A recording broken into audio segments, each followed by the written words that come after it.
Srinika and Shriyan moral stories. Srinika Shriyan నీతి కథలు, పిట్ట కథలు, బుర్ర కథలు, ఇంకా మరెన్నో. కుక్క పేరు టామ్మీ. ఆయన చాలా చిలిపి మరియు ఆటోటంకారమైన కుక్క. అతను తోటలో ఆడుకోవడం, ఎముకలను నమిలడం మరియు తన యజమానితో నడవడం చాలా ఇష్టం. ఒకరోజు టామ్మీ తోటలో ఆడుకుంటుండగా అతను ఒక చిన్న బంతిని చూశాడు. బంతి ఎరుపు రంగులో ఉంది మరియు చాలా బాగుంది. టామ్మీ బంతి వెంట పరుగెత్తి దానిని తన నోటిలో పట్టుకున్నాడు. టామ్మీ బంతితో ఆడుకోవడం ప్రారంభించాడు. అతను దానిని పైకి విసిరాడు మరియు దానిని పట్టుకున్నాడు. అతను దానిని తోటలో చుట్టూ తిప్పి దానిని తన్నాడు.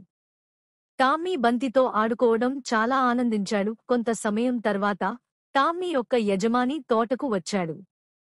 అతను టామ్మీ బంతితో ఆడుకోవడం చూసి నవ్వాడు. టామ్మీ యొక్క యజమాని టామ్మీకి బంతిని విసిరాడు మరియు టామ్మీ దాని వెంట పరుగెత్తాడు.